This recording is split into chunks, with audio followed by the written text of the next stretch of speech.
এই জিনাইগাতির মাটি থেকে এই কাদিয়ানির আস্তানাকে উৎখাত করে জিনাইগাতির মাটিকে পবিত্র করা প্রত্যেকটা মুমিন মুসলমানের উপর ফরজে আইন হয়ে গিয়েছে। সারা বিশ্বের মক্কা মদিনার ইমাম সহ সমস্ত ইমাম, সমস্ত আলেম ওলামা একমত, কাদিয়ানি কাফের কাফের কাফের, নিঃসন্দেহে কাফের। কাদিয়ানীদেরকে যারা কাফের বলতে ইতস্তত বোধ করে তারাও কাফের। বাংলার জমিনে মুসলমানদের ঈমান হরণ করার জন্য সবচাইতে বড় যে ডাকাত, সবচাইতে ঘাতক, মুসলমানদের ঈমান হরণকারী, সন্ত্রাসী, সবচাইতে বড় মুসলমানদের শত্রু, পায়খানা যত নাপাক না কাদিয়ানীরা যত নাপাক, শুকরের গোশত তত নাপাক না কাদিয়ানীরা যত নাপাক। শুকরকে আল্লাহ পাক জন্মগতভাবে নাপাক করে বানাইলেও কাদিয়ানীরা সেই শুকরের চাইতেও নাপাক আর জঘন্য। এই একটা জঘন্যতম সম্প্রদায় আমাদের ঝিনাইগাতি সালচরা ওই রবারডাম এলাকায় তারা আস্তানা গেড়েছে। এই জন্য আল্লাহ পাক সমস্ত মুসলমান এবং বিশেষ করে আমাদের দেশের সরকার, বর্তমান অন্তর্বর্তীকালীন সরকার সহ সমস্ত সরকারের পদে যারা আছেন দায়িত্বে, আপনাদের উপর এটা ফরজে আইন এই কাদিয়ানীদেরকে পুরা বাংলাদেশ থেকে উৎখাত করা এবং তাদেরকে অমুসলিম রাষ্ট্রীয়ভাবে ঘোষণা দেওয়া। ঠিক কিনা বলেন?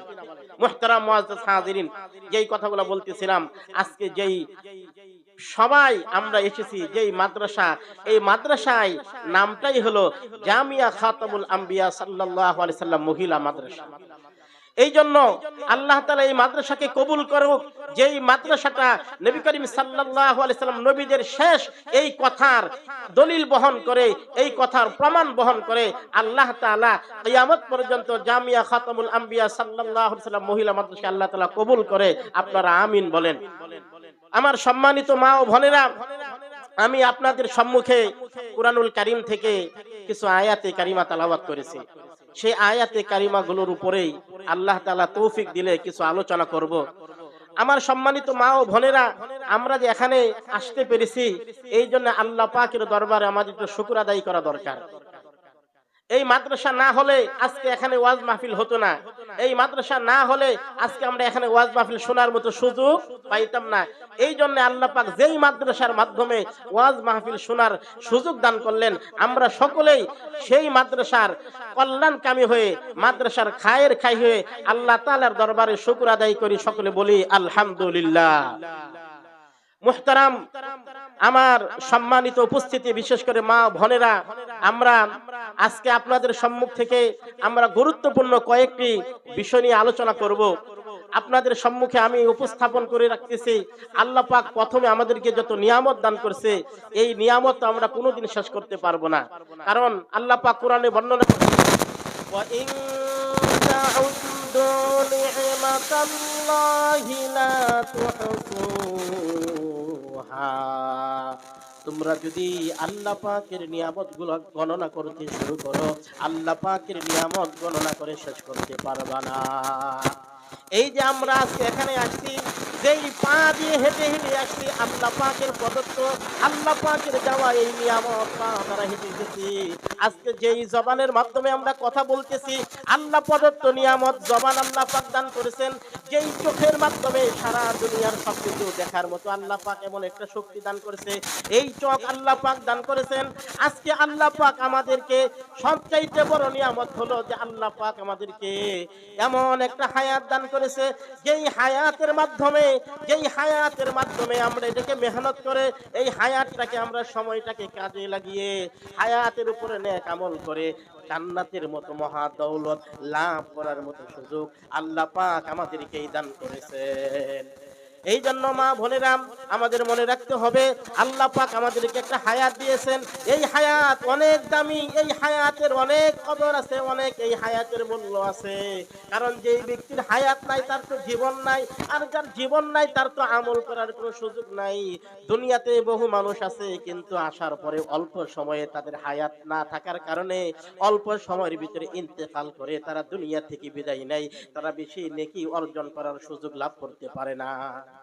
কিন্তু মা বোনেরা, আল্লাহ পাক আমাদেরকে কত সুযোগ দান করছেন যে আমরা হায়াতকে কাজে লাগায়া নেক আমল করে দুনিয়া থেকেই জান্নাতের উপযুক্ত হওয়ার একটা সুযোগ আল্লাহ পাক আমাদেরকে দান করছেন। এই জন্য এই নিয়ামতের কথাটা সব সময় দিলের কানে শ্রবণ করে এই নিয়ামতের শুকর আদায় করা আমাদের উপরে দরকার। আমরা একটি হাদিসকে ফলো করি।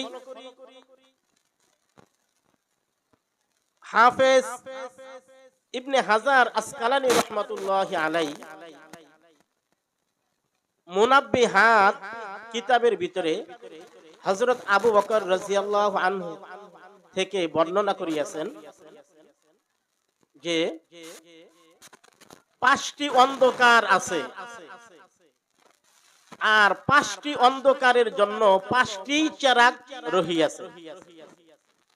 আমরা আরেকটু লক্ষ্য করি, হাফেজ ইবনে হাজার আসকালানী রাহমাতুল্লাহি আলাইহি উনি মুনাব্বিহাত কিতাবে হযরত আবু বকর রাদিয়াল্লাহু আনহু থেকে বর্ণনা করেছেন যে 5টি অন্ধকার আছে, আর 5টি অন্ধকারের জন্য 5টি চেরাগ বাতি আছে। এই জন্য 5টি অন্ধকার কি এটা আমাদের জানা দরকার আছে না নাই? 5টি অন্ধকার হলো দুনিয়ার মোহাব্বত একটা অন্ধকার, গুনাহ একটা অন্ধকার, কবর একটা অন্ধকার, আখিরাত একটা অন্ধকার, ফুলসিরাত একটা অন্ধকার।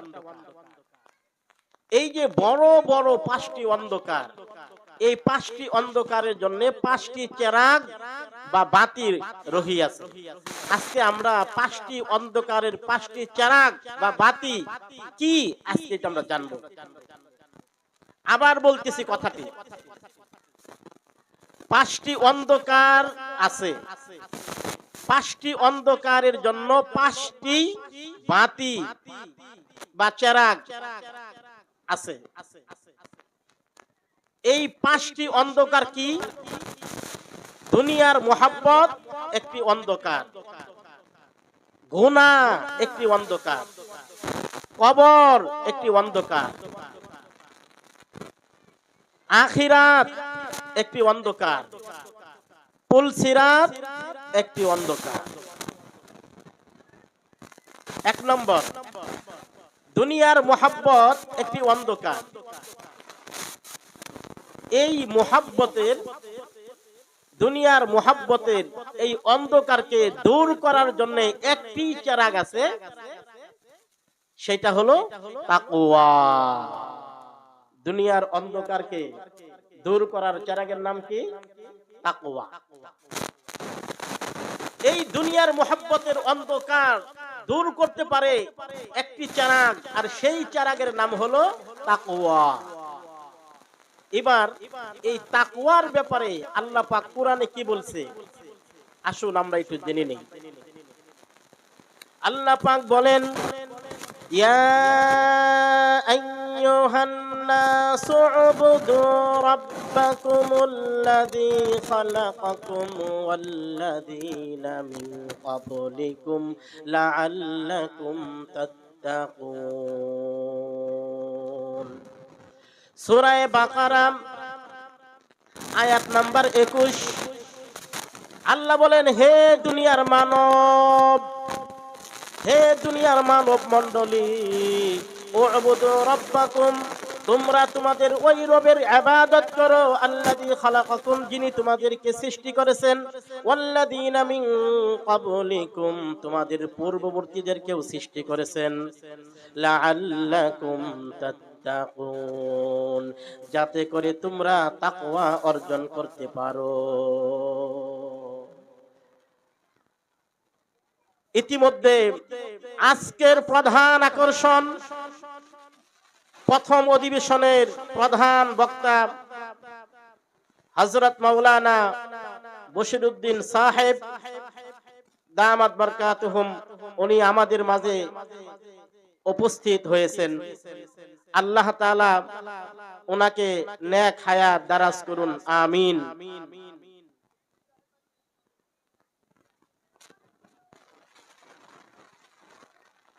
লিল্লাহি তাকবীর, লিল্লাহি তাকবীর। প্রধান বক্তার আগমন, শুভেচ্ছায় স্বাগতম। প্রধান বক্তার আগমন, লিল্লাহি তাকবীর।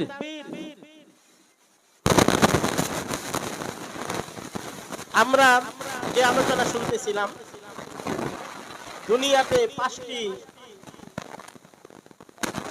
পাঁচটি অন্ধকার আছে, পাঁচটি অন্ধকারের জন্য পাঁচটি চেরাগ আছে। তো বলতেছিলাম দুনিয়ার মোহাব্বত একটি অন্ধকার, আর সেই অন্ধকারের চেরাগ হলো তাকওয়া। আর এই তাকওয়ার ব্যাপারে আল্লাহ পাক কোরআনে বর্ণনা করতেছিলেন। কি বর্ণনা করতেছেন? ইয়া আইয়ুহান নাসু উবুদু রাব্বাকুমুল্লাযী খালাকাকুম ওয়াল্লাযীনা মিন ক্বাবলিকুম লাআল্লাকুম তাত্তাকুন। হে দুনিয়ার মানব সম্প্রদায়, হে দুনিয়ার মানব মণ্ডলী, ওই রবের ইবাদত করো যেই রব তোমাদেরকে সৃষ্টি করেছেন, তোমাদের পূর্ববর্তীদেরকেও সৃষ্টি করেছেন। লাআল্লাকুম তাত্তাকুন, যাতে করে তোমরা মুত্তাকি হতে পারো।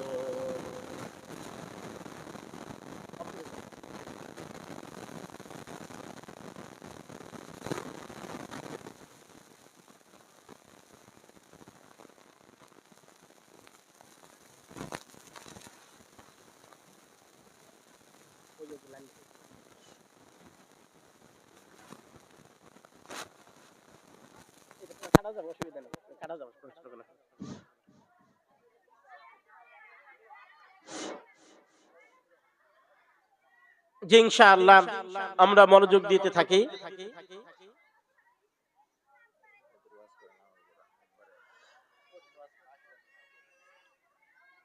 মা বোনেরা, আমরা লক্ষ্য করে শুনতে থাকি।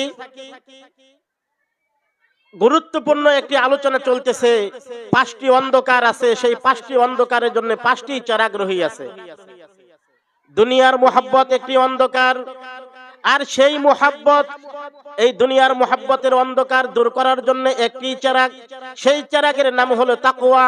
আর আল্লাহ পাক সূরা বাকারার 21 নম্বর আয়াতে বর্ণনা দিতেছেন, ইয়া আইয়ুহান নাসু উবুদু রাব্বাকুমুল্লাযী খালাকাকুম ওয়াল্লাযীনা মিন ক্বাবলিকুম লাআল্লাকুম তাত্তাকুন।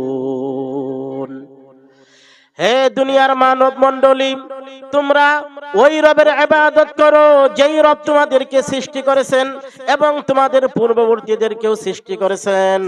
ইবাদত করলে কি হবে? আল্লাহ আয়াতের শেষে বলেন, লাআল্লাকুম তাত্তাকুন, যাতে করে তোমরা মুত্তাকি হতে পারো।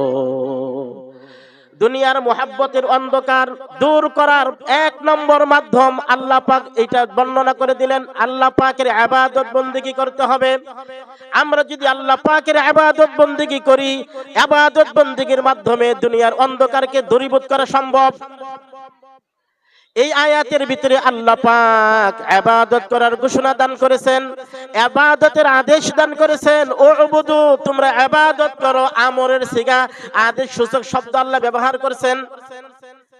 এই জন্য আমরা যদি আল্লাহর আদেশগুলো মানি এবং আল্লাহ পাকের আদেশ মেনে আল্লাহর ইবাদতগুলো ঠিকঠাক মতো করি, আল্লাহর ইবাদত যদি করি, আল্লাহর ইবাদতের মাধ্যমে দুনিয়ার অন্ধকার দূর হয়ে যাবে এবং আল্লাহ পাকের নিষিদ্ধ বিষয়গুলা পরিত্যাগ করতে হবে।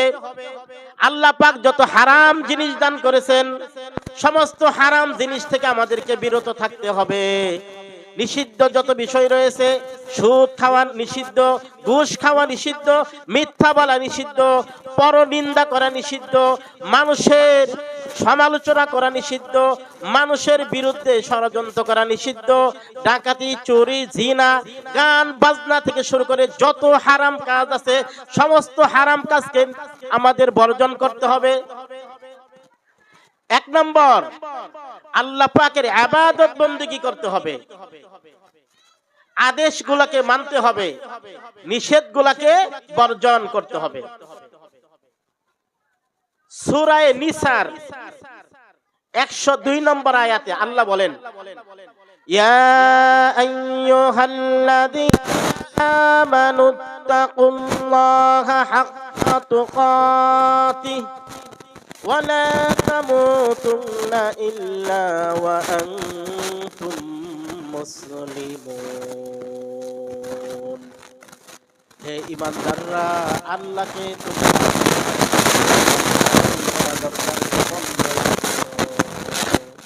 অর্থাৎ আল্লাহকে যথার্থ ভয় করো, আল্লাহকে সঠিক ভয় করো। এই জায়গায় আল্লাহ পাককে যথার্থ ভয় করতে বলছেন। আর আল্লাহর ভয় করার মাধ্যমে তাকওয়ার গুণ অর্জন হবে। আল্লাহর ভয় করার মাধ্যমে আমাদের ভিতরে পরহেজগারিতা আসবে। আল্লাহকে ভয় করার মাধ্যমে মুত্তাকির গুণ আমাদের ভিতরে অর্জন হবে। আমরা যদি তাকওয়াবান হতে চাই, আল্লাহর ভয় আমাদের ভিতরে থাকতে হবে। এই জন্যই তো বলা হয়, যার দিলে আছে আল্লাহর ভয়, আল্লাহ আল্লাহ করে সে সব আল্লাহর ভয় দিলের ভিতরে থাকলে মসজিদে আজান যখন বেশে কানের ভিতরে আসবে, তখন নামাজ না পড়ে মুমিন থাকতে পারে না। আল্লাহর ভয় থাকলে কোনোদিন অন্যায় কাজ করা যায় না। আল্লাহর ভয় থাকলে কোনোদিন নামাজ না পড়ে বসে থাকা যায় না। এই জন্য আমরা এটা ভালো করে বুঝতে হবে, আল্লাহর ভয় যদি আপনার ভিতরে না থাকে, আমরা কিন্তু মুমিন হতে পারবো না। কারণ আল্লাহর ভয় থাকার পরিচয় এইটাই বহন করে, আল্লাহর নাম যখন শুনবে মুমিনের অন্তরগুলা প্রকম্পিত হবে, মুমিনের অন্তরগুলা কাঁইপা উঠবে। সূরা আনফাল 9 নম্বর পারার 2 নম্বর আয়াত আল্লাহ বর্ণনা করতেছেন, ইন্নামাল মুমিনুনা আল্লাযীনা ইযা যুকিরাল্লাহু ওয়াজিলাত কুলুবুহুম ওয়া ইযা তুলিয়াত আলাইহিম আয়াতুহু যাদাতুহুম ঈমানা ওয়া আলা রাব্বিহিম ইয়াতাওয়াক্কালুন। মুমিন তো তারা, কেবলমাত্র শুধুমাত্র মুমিন তো তারাই যাদের সম্মুখে আল্লাহর নাম উচ্চারণ করা হলে, আল্লাহর নাম স্মরণ করা হলে তাদের অন্তর সমূহ প্রকম্পিত হয়। আল্লাহর নাম শুনলে অন্তর কাঁইপা ওঠে। আর এইটা মুমিনের একটা গুণ, মুমিনের একটা সিফত। মুমিনের ভিতরে আল্লাহর ভয় এই পরিমাণ থাকবে, আল্লাহর নাম শুনলে মুমিন কাঁইপা ওঠে। এই জন্য সাহাবাই কেরাম যদি আল্লাহ পাকের নাম শুনতেন, সাহাবাই কেরাম প্রকম্পিত হইতেন, সাহাবাই কেরাম কাঁইপা উঠতেন। এই জন্য দুনিয়ার সব কিছু বিসর্জন দিয়ে আল্লাহর হুকুমকে তারা সামনে রাখতেন। সাহাবাই কেরাম দুনিয়াকে বিসর্জন দিয়ে, দুনিয়াকে লাথি মেরে আল্লাহর হুকুম আল্লাহর হুকুম মানার জন্য প্রস্তুত হয়ে গেছেন। এই জন্য সাহাবাই কেরাম আল্লাহকে সামনে রাখছে, আল্লাহকে সবচাইতে ভয় বেশি করছে। আল্লাহকে সবচাইতে বেশি ভয় করার কারণে, আল্লাহর হুকুমের গুরুত্ব সবচাইতে বেশি দেওয়ার কারণে, আল্লাহকে সব সময় যথার্থ ভয় করার কারণে আল্লাহ পাক সাহাবাই কেরামের পায়ের তলে দুনিয়াকে এনে দিয়েছেন। আর আমরা আল্লাহর ভয় নাই, এই জন্য দুনিয়া আমাদেরকে লাথি দেয়। সম্মানিত উপস্থিতি, কথাগুলা মনোযোগ দিয়ে শুনি। কোন একটা মানুষের ভিতরে যদি আল্লাহর ভয় থাকে, সেই মানুষ নামাজ না পড়ে কেমনে করে বসে থাকতে পারে? কোন মানুষের ভিতরে আল্লাহর ভয় থাকলে নামাজ না পড়ে টেলিভিশনের সামনে কেমনে বসে থাকতে পারে? কোন একটা মানুষের ভিতরে আল্লাহর ভয় থাকলে আল্লাহর হুকুম না মেনে কিভাবে বসে থাকতে পারে? মা বোনদের ভিতরে যদি আল্লাহর ভয় থাকে, পর্দা ছাড়া মা বোন তো বাহিরে বের হবার প্রশ্নই আসে না। যেই সকল মা বোনরা পর্দা করে না, পর্দা ছাড়া বাহিরে বের হয়, নিঃসন্দেহে এই মা বোনদের ভিতরে আল্লাহর ভয় নাই। কারণ কুরআনুল কারীমে আল্লাহ পাক সূরা আহজাবের ভিতরে বলেন, ওয়াকারনা ফিল বুয়ুতিকুন্না ওয়ালা তাবাররাজনা তাবাররুজাল জাহিলিয়াতিল উলা। তোমরা প্রাচীন জাহিলিয়াতের মতো নিজেদেরকে প্রদর্শন করে বের হইও না। মানুষদেরকে নিজেদের সৌন্দর্য প্রদর্শন করার জন্য বেপরদায় বাহিরে বের হইও না। কার আদেশ? আল্লাহর আদেশ। কার হুকুম? আল্লাহর হুকুম। এই জন্য যেই সকল মা বোনের ভিতরে আল্লাহর ভয় আছে, তারা কোনোদিন বেপরদায় বাহিরে বের হতে পারে না। এই জন্য তাকওয়ার কথা বলতেছিলাম। আল্লাহর ভয় হলো তাকওয়া লাভের মাধ্যম। আল্লাহর ভয় যদি থাকে তাকওয়া অর্জন হবে।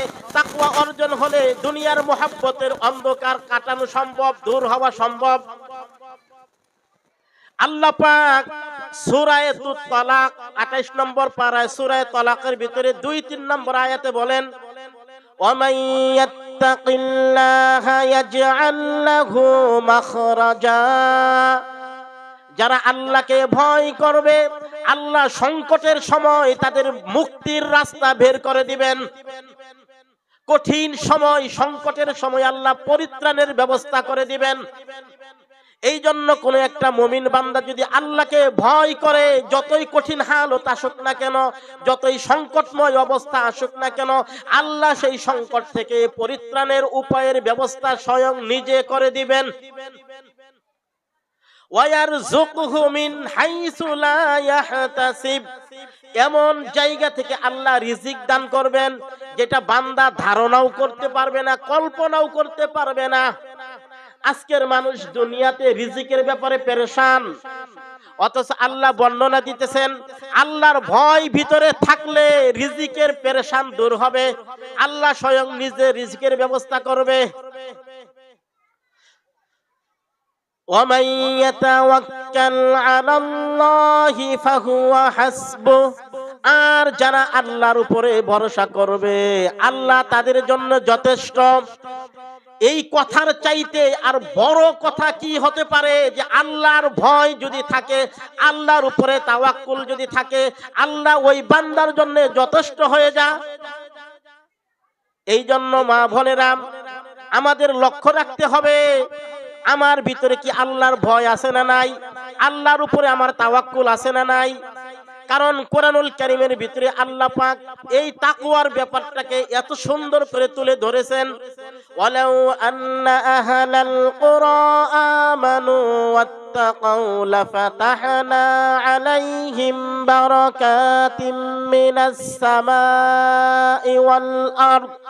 কোন জনপদবাসী যদি দুইটি কাজ করতে পারে, 1 নম্বর ঈমান আনয়ন করতে পারে, আল্লাহকে ভয় করার নীতি অবলম্বন করতে পারে, আল্লাহ পাক তাদের উপরে আসমান জমিনের বরকতের দরজা সমূহ খুলে দিবেন। যে আল্লাহ পাক আসমান জমিনের বরকত সমূহ খুলে দিবেন।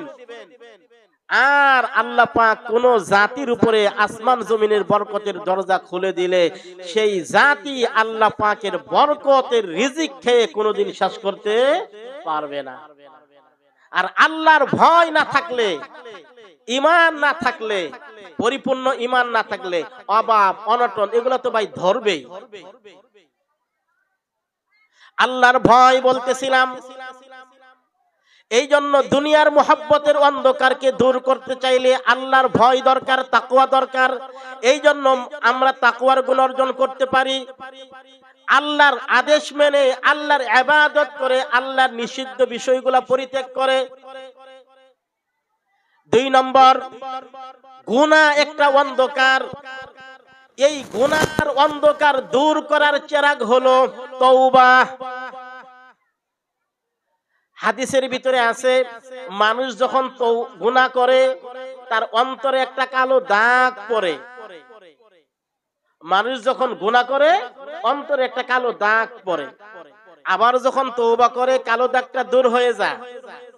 আবার আরেকটা গুনাহ করে কবরে অন্তরে আরেকটা কালো দাগ পড়ে, আবার তওবা করে আবার কালো দাগটা দূর হয়। এইভাবে বান্দা যতবার গুনাহ করবে ততবার যদি তওবা করে তার অন্তরে কোনো কালো দাগ থাকতে পারে না।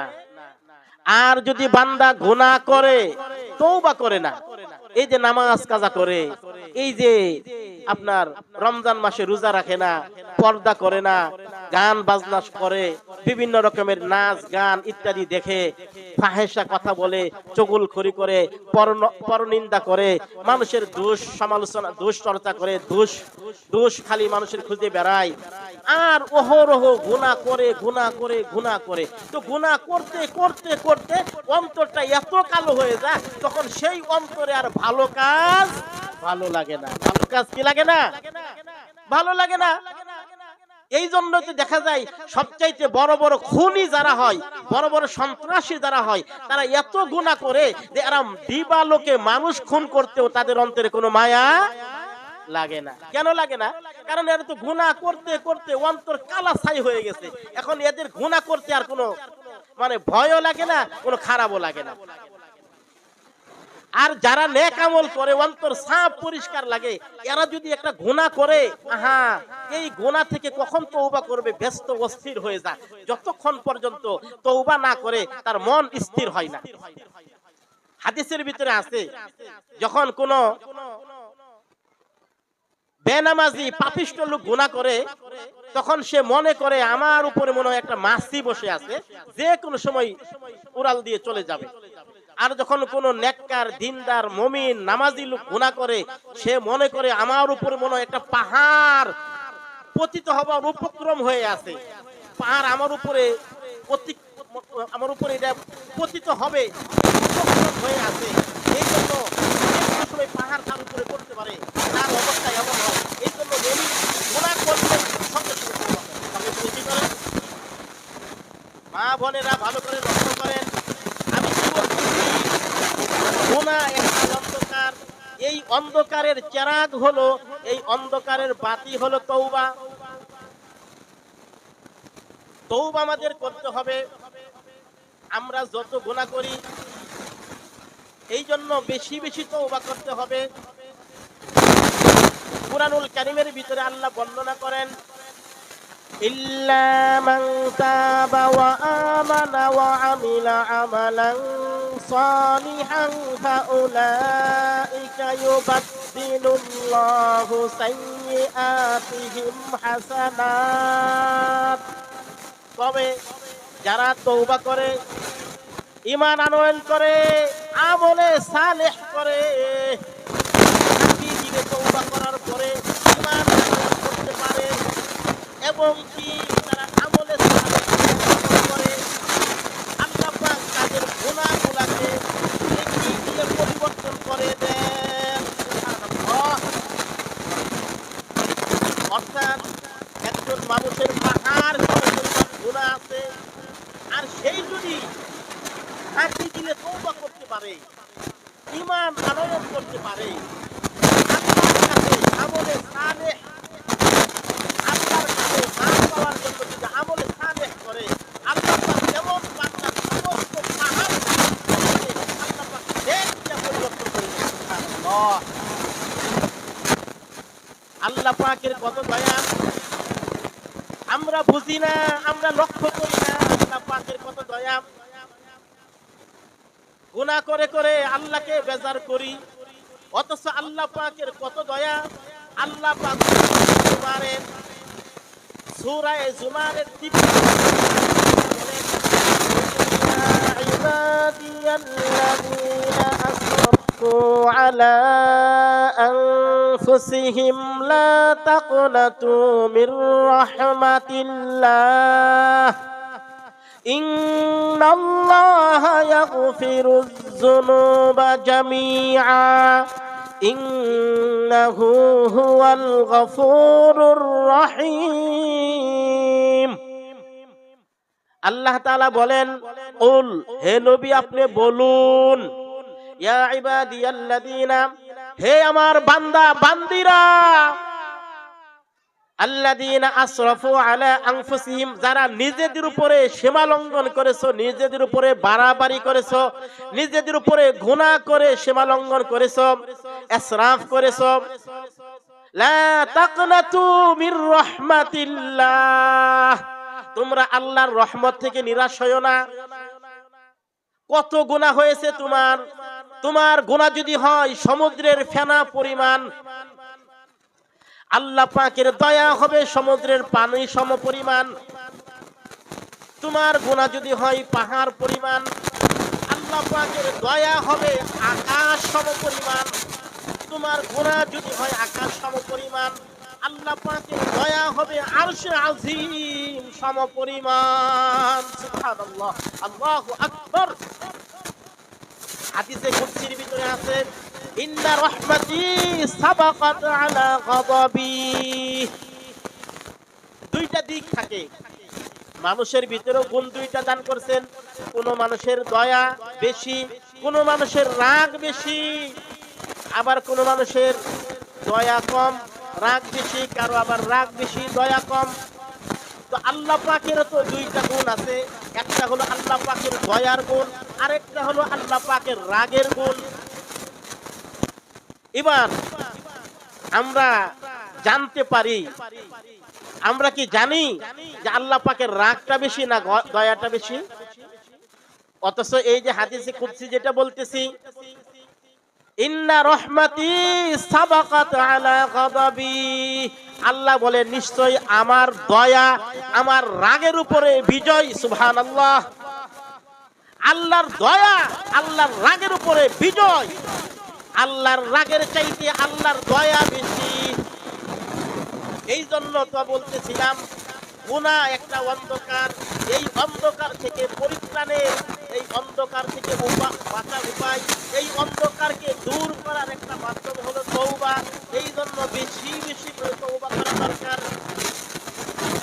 আদম নবী নিজেও অধিক পরিমাণে আল্লাহর কাছে তওবা করতেন। এই জন্য কোরআনুল কারীমের ভিতরে ইস্তাগফিরুল্লাহ আওলা তাস্তাগফিরুল্লাহ ইস্তাগফিরুল্লাহ কাসিরিনা মাররাতান, আল্লাহ নবীর ব্যাপারে বলেছে আপনি যদি 70 বার তওবা করেন। স্বয়ং নবীজির ব্যাপারে আল্লাহ নিজেই কোরআনে বর্ণনা করতেছেন 70 বার তওবার কথা। নবীজির আগেও কোনো গুনাহ নাই, পরেও কোনো গুনাহ নাই। মা তাকাদ্দামা মিন যামবিক ওয়া মা তাআখার, নবীর আগেও গুনাহ নাই, পরেও গুনাহ নাই। আর নবী যদি স্বয়ং দৈনিক 70 বারের তওবার কথা কোরআনে থাকে, আমরা কয়বার তওবা করি? আমরা তো গুনাহ করি অহরহ। গান বাজনা, টেলিভিশন, সুদ ঘুষ, ছবি, বিভিন্ন মিথ্যা ইত্যাদি বলি, কিন্তু তওবা করি না। এইটাই আমাদের একটা গাফলতি, আমাদের একটা খারাপ অভ্যাস। আমরা গুনাহ করি, তওবা করি না। অবস্থাটা হলো এমন, আমাদের কাপড় ময়লা হয় কিন্তু আমরা ওটা সাবান দিয়ে ধুই না। এই কাপড়টা যখন ময়লা হইতে হইতে এত বেশি ময়লা হয়ে যাবে, তখন দেখা যাবে এই কাপড়টা মানে পরার অযোগ্য হয়ে যাবে। কিন্তু কাপড়টা যদি আমরা সাবান দিয়ে পরিষ্কার করি, তাইলে কিন্তু পরার উপযুক্ত হয়ে যায়। তো আমাদের দিলটাকে যদি আমরা তওবা দিয়ে পরিষ্কার করি, আমাদের দিলটা পবিত্র হয়ে যায়। কিন্তু আমরা গাফলতি করি, অলসতা করি, ভাবি যে না পরে একবারে তওবা করব। কিন্তু এইটার অবস্থা হলো কার মতো জানেন? ওই যে গাড়ির একটা কাহিনী মাঝে মাঝে আমি বর্ণনা করি। এক মহিলা মানুষ গাড়িতে উঠছে, আমার মা বোনেরা ভালো করে লক্ষ্য করুন। এক মহিলা যাত্রী গাড়িতে উঠছে, তো গাড়িতে উঠে দেখে ওই মহিলা যাত্রীর সিটের ভিতরে এক মুরব্বি বসা, এক চাচা বসা, মুরব্বি চাচা বসা। তো এই মহিলা যায়া বলছে, চাচা এই দেখেন এখানে কি লেখা আছে? এখানে লেখা আছে এখানে পুরুষ যাত্রীদের বসা নিষেধ, এটা মহিলাদের সিট। তো ওই চাচা বাবা চালাক কম না, ওই চাচা কই, এই যে আপনি দেখেন না এই জায়গায় লেখা আছে গাড়ি চলাকালীন সময় এই জায়গায় লেখা আছে আপনার কোনো অভিযোগ থাকলে ড্রাইভারের কাছে গিয়ে বলেন। তো এখন মহিলা চিন্তা করলো খুব মুশকিল, তো এই চাচা মহিলার সিটে বসছে, অথচ চাচারে বললাম যে এটা মহিলার সিট, চাচা আমারে যুক্তি দিয়া বলতেছে এই জায়গায় লেখা কি আছে দেখেন না, আপনার কোনো অভিযোগ থাকলে গাড়ির ড্রাইভারকে বলেন। তার মহিলা কি করবে, অবশেষে যাই হোক কষ্ট মষ্ট করে গাড়ির ড্রাইভারের কাছে গেছে। যাই হোক ড্রাইভার সাহেব, ওই যে দেখেন আমার সিটের ভিতরে এক চাচা বসে আছে। তো ড্রাইভার আবার বলতেছে আপনি এখানে কি লেখা আছে দেখেন নাই? এখানে লেখা আছে গাড়ি চলাকালীন সময় ড্রাইভারের সাথে কথাবার্তা বলা নিষেধ। এখন এই মহিলা মনটা খারাপ, এত জায়গায় কথা বললাম কোনো কাজ হলো না, শেষ পর্যন্ত দাঁড়ায়া তর্ক বিতর্ক করতে করতে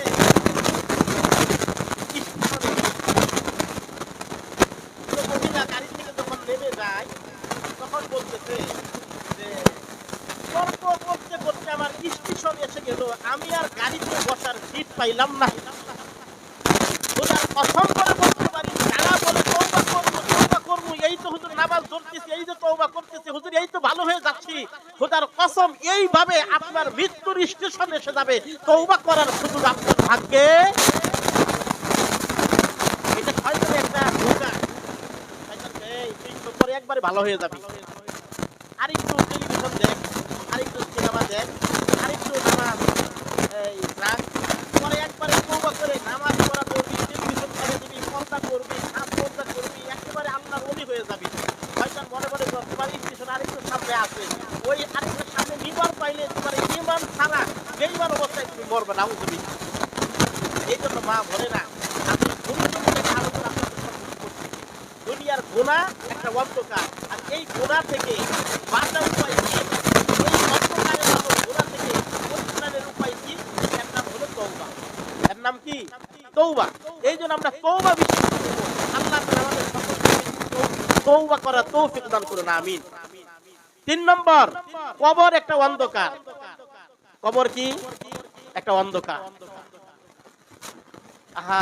কবর এমন একটা মাটি, সবার জন্যই হলো সর্বশেষ মাটি। কবরের মাটি এটা হলো আমাদের সর্বশেষ মাটি, দুনিয়ার সর্বশেষ আমাদের সেই আমরা এই খবর রাখি। অথচ হাদিসের ভিতরে আছে এমন কোন দিন অতিবাহিত হয় না যেই দিন কবর এই কথা না বলে। কি কথা বলে? কবর চারটা কথা বলে। এক, আনা বাইতুল কুরবা, আনা বাইতুল কুরবা, আমি হলাম অপরিচিতির ঘর। কবর বলে আমি অপরিচিতির ঘর, আমি কাউরে চিনি না, আমি অপরিচিতির ঘর, আমি প্রবাসী মুসাফিরের ঘর। আনা বাইতুল ওয়াহদা, আমি নির্জনতার ঘর, আমি একাকিত্বের ঘর। আনা বাইতুল তুরাব, মাটির ঘর। আজকে সেই মাটিতে আমরা কেউ শুনতে চাই না। এখন আমরা কেউ মাটিতে বিছানা করে শুই না, সবাই ছাদের ভিতরে সব, মাটিতে কেউ থাকতে চাই না। অথচ এই মাটি আমার ঘাঁটি, এই মাটি আমার আসল ঠিকানা। আমাকে মাটির ভিতরে রাখবে। অন্ধকার থেকে বাঁচার উপায় কি? লা ইলাহা ইল্লাল্লাহ মুহাম্মাদুর রাসূলুল্লাহ। এই আয়াতটাকে, এই কালিমাটাই হলো কবর থেকে বাঁচার উপায়। এই জন্য ইউসাব্বিতুল্লাহুল্লাযীনা আমানু বিল কাউলিস সাবিতি ফিল হায়াতিদ ওয়া ফিল আখিরাহ। বুখারী শরীফে আছে, বারা ইবনে আজিব থেকে বর্ণিত যে যখন মুসলিমকে কবরে প্রশ্ন করা হয় তখন সে বলে যে আল্লাহ ছাড়া কোনো উপাস্য নাই, আর মুহাম্মদ সাল্লাল্লাহু আলাইহি সাল্লাম আল্লাহ পাকের রাসূল। আর এই আয়াত দ্বারা এইটাই বোঝানো হয়েছে ইসাব্বিতুল্লাহ, আল্লাহ তাআলা যারা ঈমানদার এদেরকে প্রতিষ্ঠিত করবেন। বিল কওলি সাবিতি, সুপ্রতিষ্ঠিত বাণী দ্বারা দুনিয়া এবং আখিরাতে। তো আখিরাতের প্রথম ঘাঁটি হলো কবরে। আল্লাহ পাক এই কালিমার দ্বারা নবীকে আল্লাহ কবরে দিয়েছেন। এই জন্য পৃথিবীতে লা ইলাহা ইল্লাল্লাহ মুহাম্মাদুর রাসূলুল্লাহ পড়া। 4 নম্বর হলো আখিরাত একটা অন্ধকার। সেই আখিরাতের জন্য বাতি হলো নেক আমল। এই জন্য আখিরাতের জন্য আমাদের বাতি কি? নেক আমল, চেরাগ। এই জন্য আল্লাহ পাক কুরআনুল কারীমে অনেক সুন্দর করে বারবার বিভিন্ন জায়গায় বুঝাইছে, বাল তুসিরুনাল হায়াতাদ দুনিয়া ওয়াল আখিরাতু খায়রু ওয়া আবকা। বরং তোমরা দুনিয়ার জীবনকে প্রাধান্য দিচ্ছ, অথচ আখিরাত হলো শ্রেষ্ঠ, আখিরাত হলো স্থায়ী, আখিরাত হচ্ছে স্থায়ী, চিরস্থায়ী। এই জন্য মা বোনেরা, দুনিয়াকে প্রাধান্য দেওয়া যাবে না, বরং দুনিয়াকে পিছনে রাখতে হবে, আখিরাতকে সম্মুখে রাখতে হবে। আখিরাত আমার আসল। দুনিয়া আজকে মরে গেলে কালকে আমি কবরে যাচ্ছি, কিন্তু আখিরাতে আমাকে আল্লাহ পাক আখিরাতে আমার হিসাব কিতাব দিবে। আমার যদি নেক আমল না থাকে সেদিন আমার অবস্থা কি হবে? এই জন্য আখিরাত একটা অন্ধকার। এই অন্ধকারের চেরাগ হলো, বাতি হলো নেক আমল। এই জন্য কি নিয়ে পরকালে পাড়ি জমাচ্ছি? নেক আমল ছাড়া গেলে পাই ভালো হবে না। নেক আমল ছাড়া গেলে কবরে, হাসরে, মিজানে আমাদের অবস্থা ভালো হবে না। এই জন্য নেক আমল আমাদের দরকার। সর্বশেষ 5 নম্বর, ফুলসিরাত একটি অন্ধকার, আর সেই অন্ধকারের চেরাগ হলো, বাতি হলো ইয়াকিন। ইয়াকিন আরবি শব্দ, এটার বাংলা হলো দৃঢ় ঈমান, দৃঢ় বিশ্বাস। আল্লাহর উপরে আমার প্রগাঢ় ঈমান লাগবে, আল্লাহর উপরে দৃঢ় বিশ্বাস রাখবে, আল্লাহর উপরে আমার ঈমানকে দৃঢ় রাখতে হবে। আল্লাহর উপরে আমার ঈমান কতটুকু আছে? আমার তো ঈমানের অনেক শাখা প্রশাখা আছে। আমানতু বিল্লাহ ওয়া মালাইকাতিহি ওয়া কুতুবিহি ওয়া রুসুলিহি ওয়াল ইয়াউমিল আখিরি ওয়াল কদরি খাইরিহি ওয়া শাররিহি মিনাল্লাহি তাআলা ওয়াল বাসি বাদাল মাউত। এই যে কালিমা, এই কালিমার গুলার উপরে আমাদের কতটুকু ইয়াকিন আর বিশ্বাস আছে? এইভাবে ঈমানের একটা না, দুইটা না, 70-এর অধিক শাখা প্রশাখা রয়েছে। হাদিসের ভিতরে আছে ঈমানের 70টি শাখা আছে, আবার অন্য হাদিস আছে ঈমানের 77টি পর্যন্ত শাখা আছে। এই যে ঈমানের শাখাগুলা, এই শাখাগুলা কি আমাদের মজবুত আছে?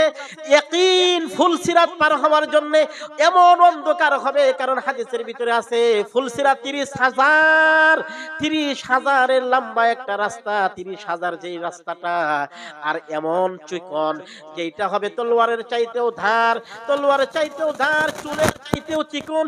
1000 হলো লম্বা, 30,000 লম্বা এই ফুলসিরাত। এই সেতুটা কিভাবে পাড়ি দিব? এই জন্য ঈমানকে মজবুত করা দরকার। আজকে আমি আপনাদের সম্মুখে আমার শেষ আহ্বান এইটাই জানাইতে চাই, দুনিয়াতে হায়াত আছে, এর মানে আমার এখনো নেক আমল করার সুযোগ আছে। হায়াত আছে, এর মানে এখন আমার নেক আমল করার তৌফিক আছে। হায়াত আছে, এর মানে এখনো আমার নেক আমল অর্জন করার দরজা খোলা আছে। হায়াত আছে, এর মানে এখনো আমার তওবা করার দরজা খোলা আছে। এই জন্য আমরা সবসময় পরকালের জন্য সামান তৈরি করা দরকার। আমি প্রথমে যে আয়াতটা বলেছিলাম, ইয়া আইয়ুহাল্লাযীনা আমানুত্তাকুল্লাহ হাক্কা তুকাতিহি ওয়া লা তামুতুন্না ইল্লা ওয়া আনতুম মুসলিমুন। এই আয়াতের শেষের অংশে আল্লাহ বলছেন, তোমরা পরিপূর্ণ মুসলমান না হয়ে মৃত্যুবরণ করো না।